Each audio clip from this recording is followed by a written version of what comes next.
చేస్తున్నది కేంద్ర ప్రభుత్వం. వీళ్ళు దాన్ని తగ్గించే ప్రయత్నం చేసుకొచ్చారనమాట.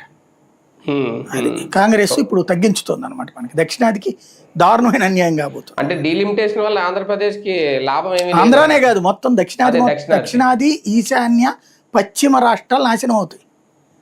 మొత్తం కలిపి 70% ఆఫ్ సీట్స్ ఉత్తరాదికి వెళ్ళిపోతాయి. 30% ఈ 3 ప్రాంతాలు కలిపి అవుతాయి. అప్పుడు రేవంత్ రెడ్డి చెప్పినట్టు సంపన్న రాష్ట్రాలకు సీట్లు ఎక్కి ఉండంటే ఆ రకంగానే కలిసి వస్తుందేమో మరి. ఆ లెక్కను చూసినా ఈయనకి కాదు.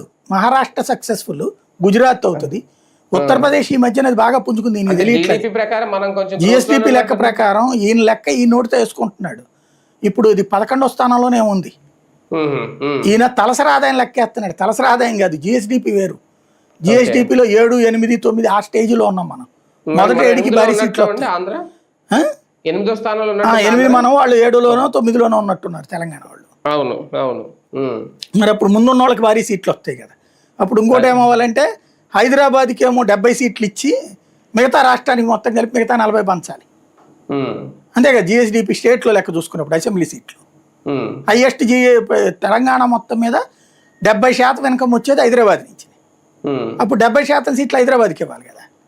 సార్ 2029 ఎన్నికలకు ముందే ఎఫెక్ట్ అయిపోద్దా ఇదంతా? అదే చూడాలి. ఇప్పుడు నిన్న జరిగిన ఇంపాక్ట్ తర్వాత వీళ్ళు ఎలాంటి అడుగులు వేస్తారనేది కాస్త